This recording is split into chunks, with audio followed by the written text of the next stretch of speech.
Another pair of 45 litter gilts. Again, the 45s are Wickeds, which is the full sib to next intention.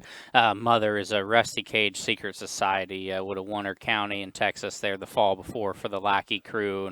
And, one we actually bought bred from Lackey there this past summer. That her gilt litter this summer is very well received and generated a lot of dollars and found a lot of good homes. So this is her second litter, be her first kind of Midwest springtime litter. So and a litter of them that have been very popular here at the farm. So this is 45-6 and 45-4.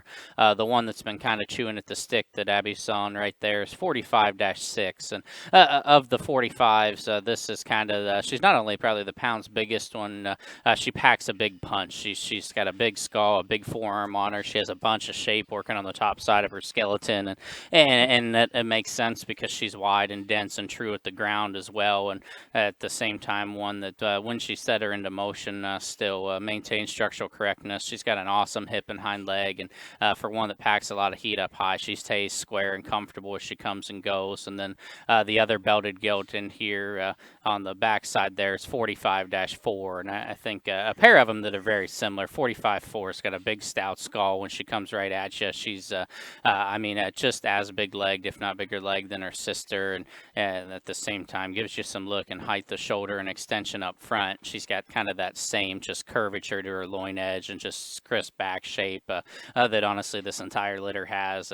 Her center body and depth of side and flank and rib cage I think is very, very good for one that size. And still I think a pair of gilts as a whole that are more similar than they are different, that they pack a lot of heat and they can show early. They're going to be ready to show early and they can fit a market setting, but at the same time, genetically speaking, and when they're big ones, I think can show in a breeding gilt ring and have a pile of value as sows down the road. So the one there going away from us on the far side of the pen's 45-4. The one that was the bigger gilt that was closer to us there is 45-6.